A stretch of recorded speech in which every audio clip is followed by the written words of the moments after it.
Welcome to Front Running 2020. As we head to the elections, we're looking at the key issues. Democrats, how are they handling them? Look at a little bit on the economics. Today, Stacy, it's all about three magic words: Green New Deal.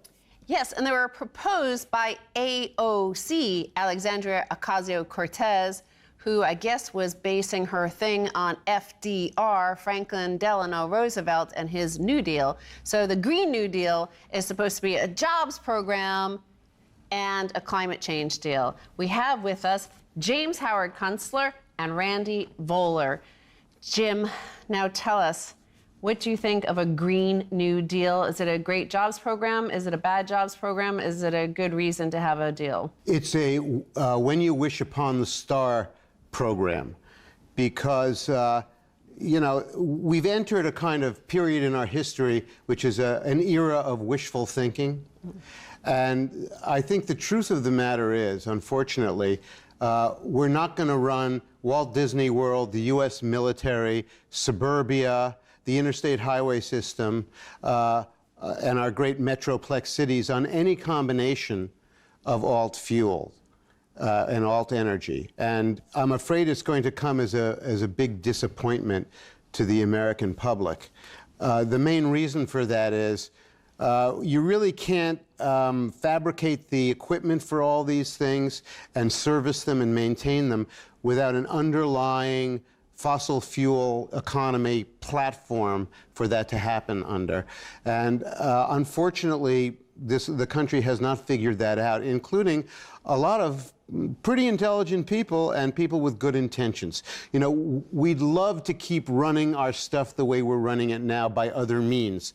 It's just really unlikely to happen. You know, this combines two things that really shouldn't be combined. One is climate change denial, the green part, and one is that governments can possibly do anything positive, the New Deal part.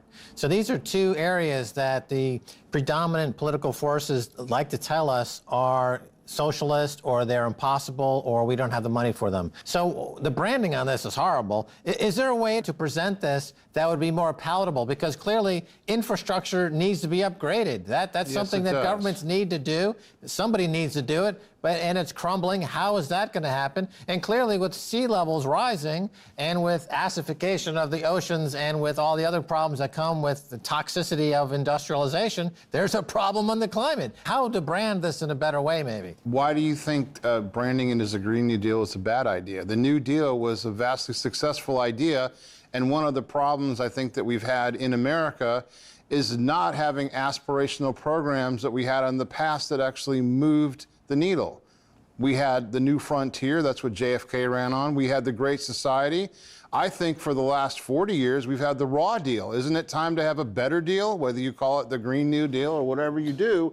Isn't it time that we aspire to doing something to fix these problems? Well, the New Frontier had a great man landing on the moon, and it was very it appealed to the infantilization of the population in a great way. Little boys wanted to land on the moon, but how do you get the infantilization, which is the mean population in America, to agree that cleaning up your room and eating broccoli is a good idea? It's not the Oprahfication of the economy. How do you brand it and make it appealing to those hordes of millions that go see superheroes every weekend at the box office? You have to appeal to this kind of inner teen angst to get anything done in America. Maybe it should be the Avenging New Deal.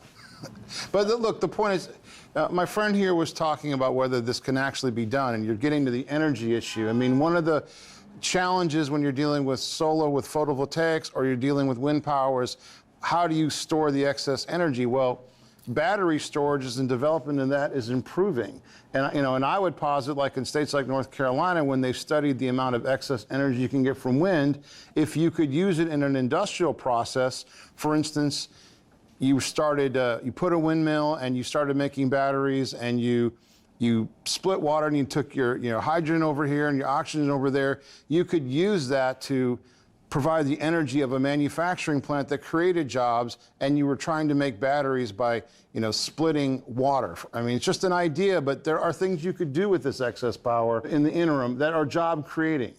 Well, my sense of all this is that there are a lot of technological stunts that you can run and a lot of science projects that you can accomplish successfully that simply don't scale for our way of life.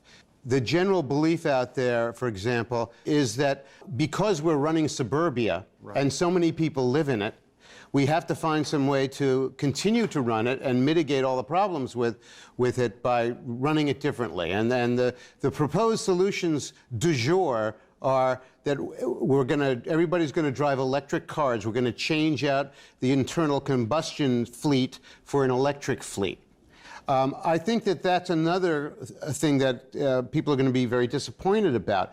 There are all kinds of weird currents that are running in the background of the set of problems and predicaments that we face. For example, the motoring system in America is probably not going to fail on the basis of the fuel issue, how you power the vehicles.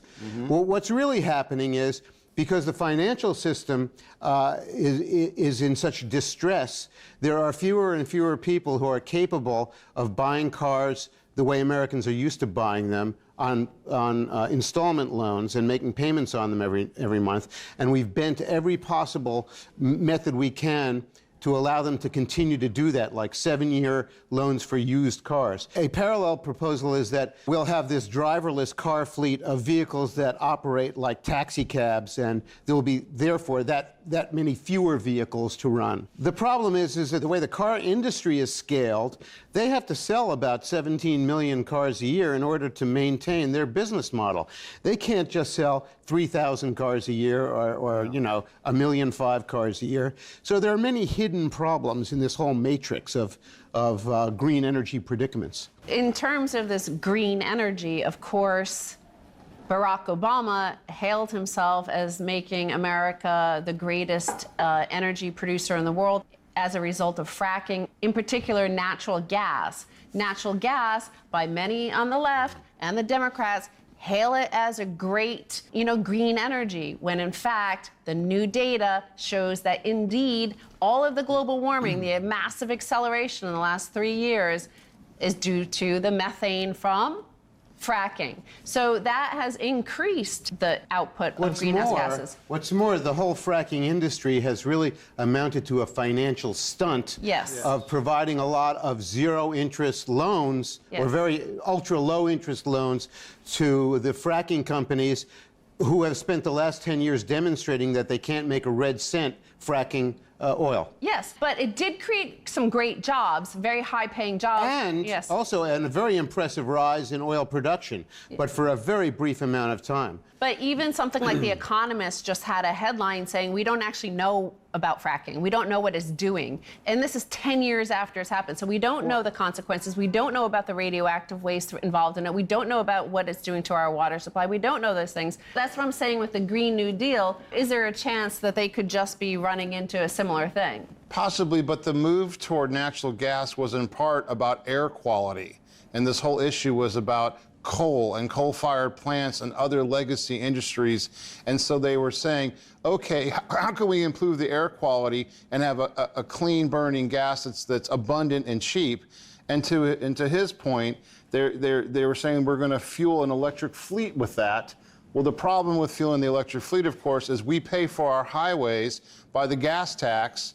We don't pay by vehicle miles traveled. So consequently, in states that you get an uptick, or if you got a lot of electric vehicles, you would start getting a decline in revenues to pay for fixing these highways. So Jim's right, and you're right. There's a lot of other unintended circumstances of making these moves, but when they made these moves, they thought they were moving to something that was more environmentally sound, but there were a lot of us who had seen Gasland in its infancy and read up on hydraulic fracturing and warned that it's not something that's proven. Yes, it could actually help us in the interim, but there are unintended circumstances, especially with the methane. Right, but it was also understood from the very beginning that this was a net cash flow negative industry, that it could never be cash flow positive.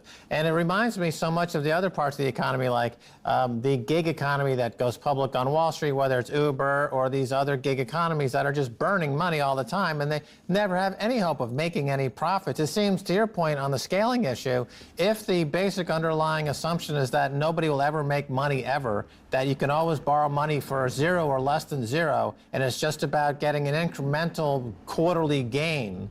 How can you do something like infrastructure that needs you to look out 5, 10, 15 years into the future? You know, Eisenhower's interstate highway program took some, looked at the big map, created the big highways, that was a big project. For strategic reasons. For strategic reasons, for a lot of different reasons. But so if no one can look out and make those types of decisions, and they're only looking quarter to quarter, to your point, can you ever get to the point where you're going to have an infrastructure, no matter how you brand it as green or a New Deal or what have you, if you're just looking for quarterly profits? There are a number of additional thinking problems that attend this whole discussion.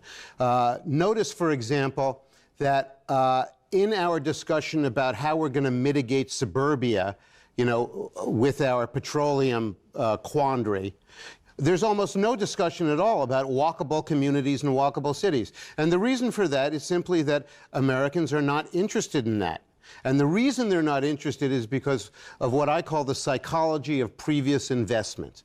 The idea that we've sunk so much of our national wealth into this living arrangement with no future that we can't imagine letting go of it or even reforming it substantially.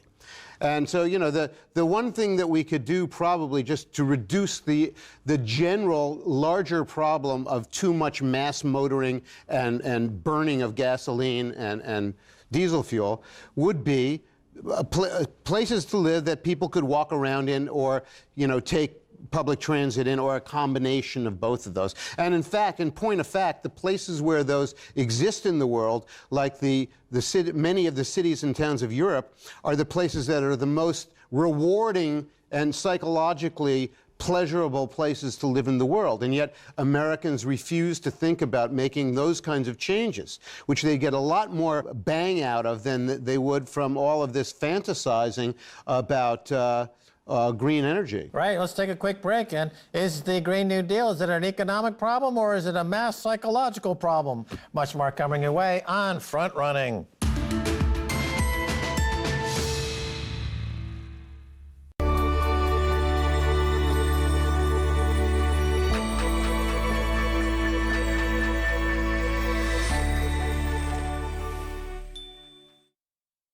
Time after time, corporations repeat the same mantra, sustainability. It's very important to accelerate the transition to sustainable transport. Sustainability. Sustainable manner. A more equitable and sustainable world. They claim their production is completely harmless.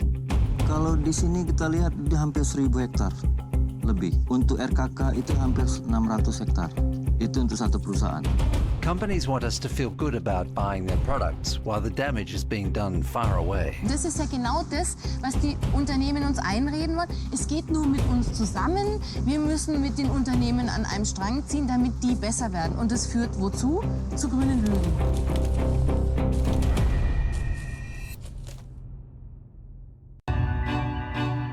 What politicians do is something we don't do.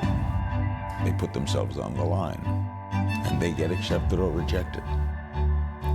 So when you want to be president, why would you want to be?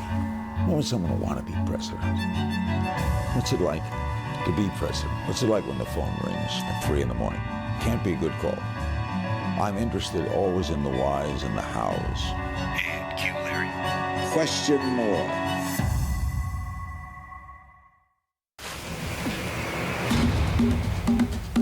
Amanya gange nze Mariamu Nabatanze nafumbirwa bba wange musajja mukulu ndi mwana muto kubente bazireeta ndaba n'embuzi bazireeta ndaba ne ssente ze bamuwa bazimuwa ndaba mugumu kuba mwenna temuli musajja muntu mwe sirina kalungi kembala mu bufumbo okuleka abaana bembalamu nyina abaana awamu bali 4 mu bana.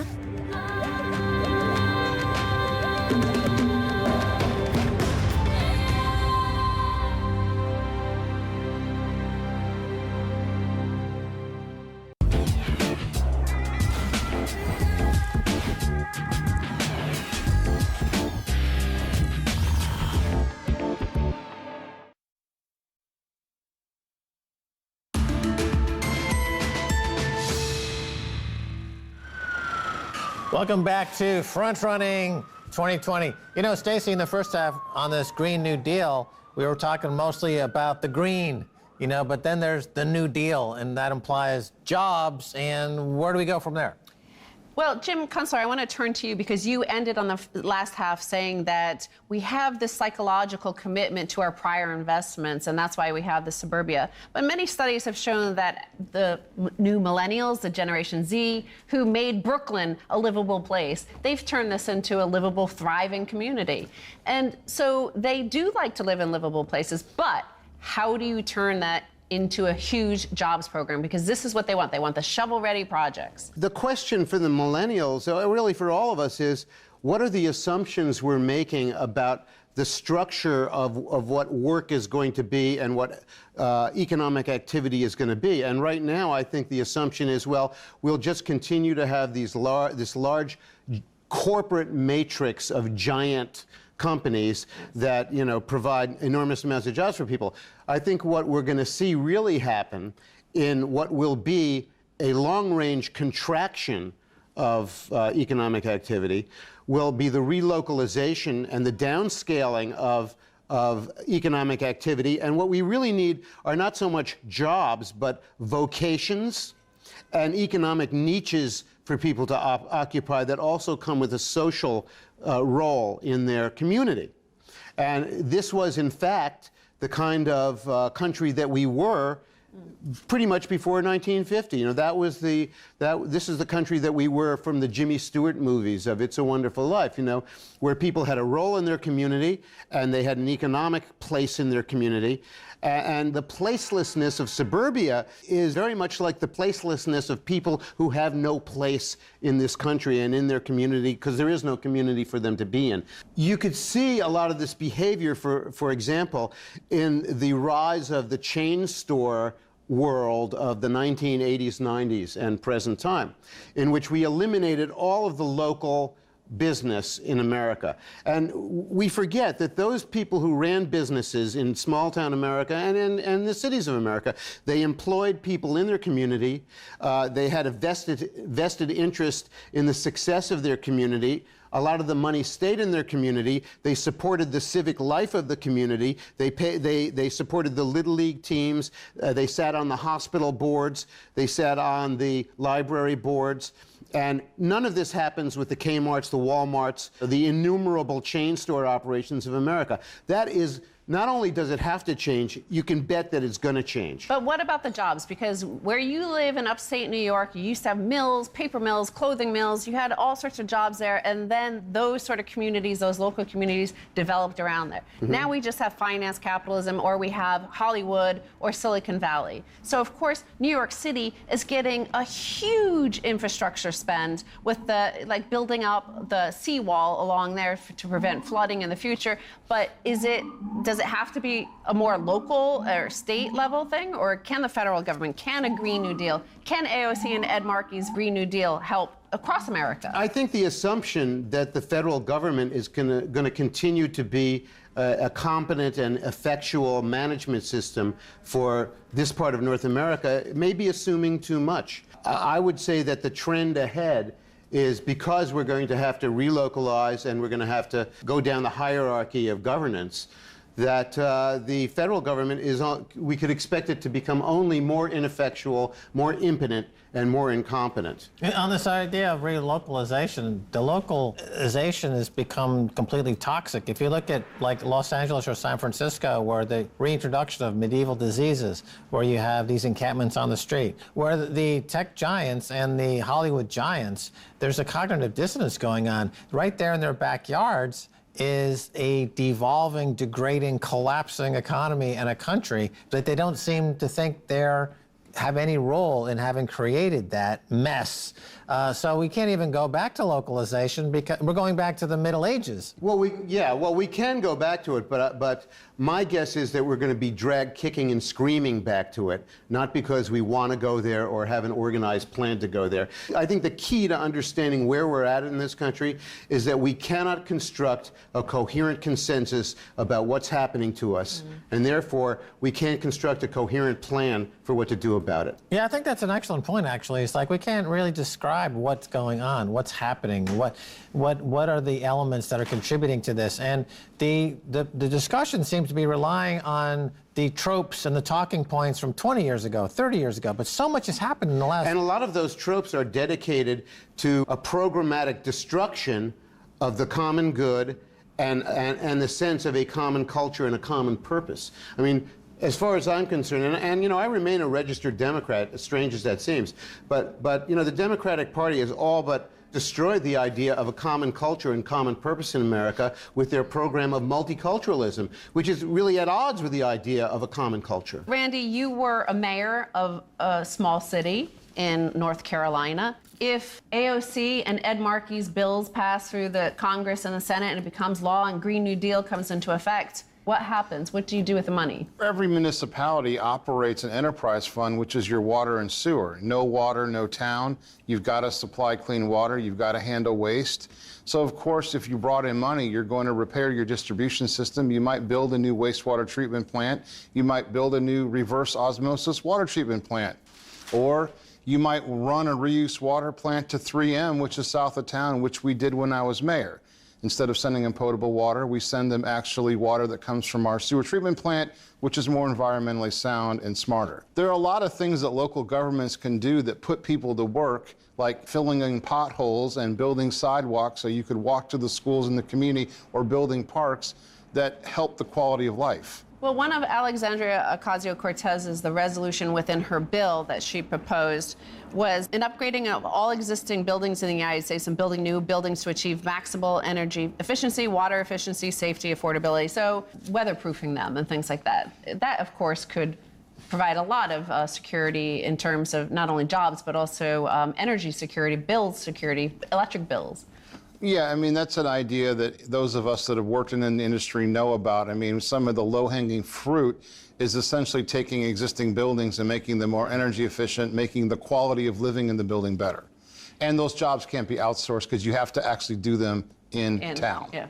Right, well, it just seems that there's no role for government in the current thinking, that it's all about individual enterprise and survival of the fittest and aggrandizement and getting rich at all costs, and externalizing all risks, including environmental and financial risk. And to Jim's point, without a common culture, at some point, this situation is only going to become more factious and more degrading. So how do you even bring about this idea of a common culture that would be needed to tackle a huge infrastructure project or a huge green project without it being spun as a return or an introduction of socialism, or, you know, and all these other catchphrases that are used by the corporate media. American media is, I would say, 98% corporate-led media. They hate the idea of cost efficiency, which you would need to solve these problems. That, of course, means that their profits would be decimated. So where does that come from? From what I'm hearing you say, it won't happen. There's going to be a collapse, and then it's going to have to come from the rubble. Do you agree with that? From where you're sitting in a smallish city in North Carolina, is there a way to maneuver toward a brighter future, or must we just wait for this collapse to happen and rebuild from the rubble? My experience in working in local, regional, and state government and politics is there's actually three types of people, not two.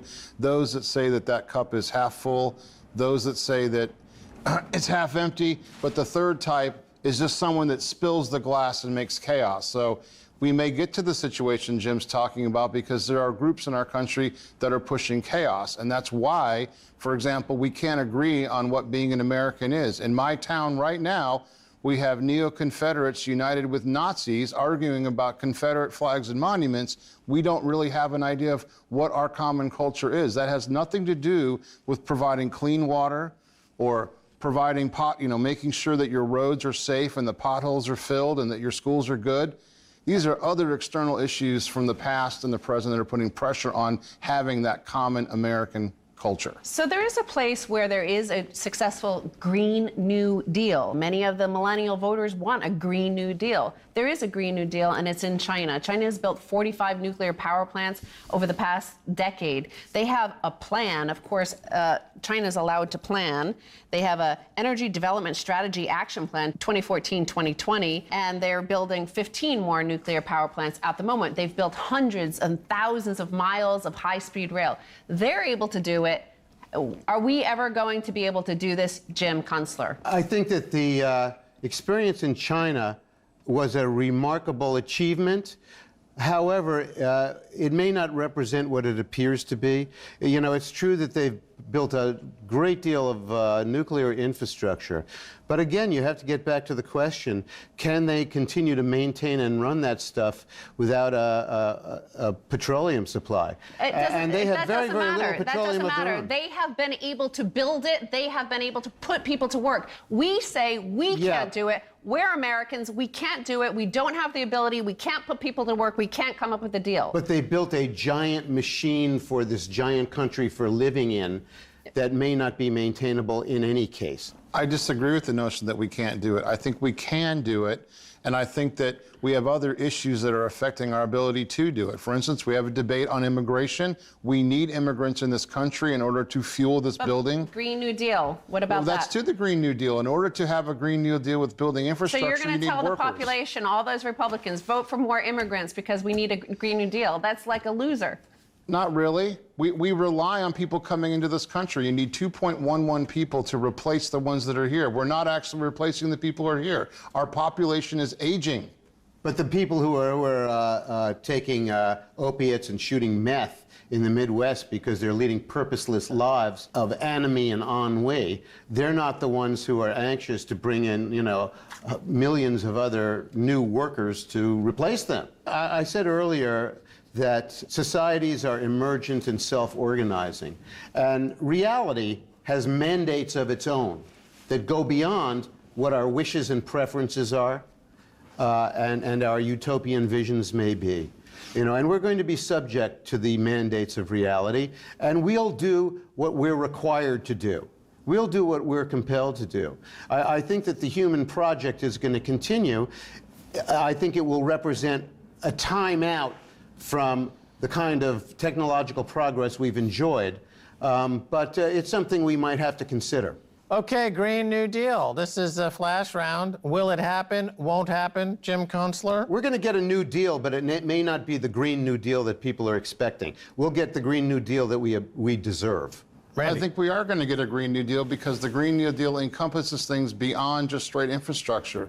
Healthcare is in that New Deal. There are other elements, if you go back to when it started in 2006, that we are going to get and that are popular in this country. All right, well, it all comes down to branding. That's how I say it. You know, America's great at war. How about the war on apathy? That's it for this edition of Front Running with Max Kaiser and Stacy Herbert. Until next time, bye, y'all.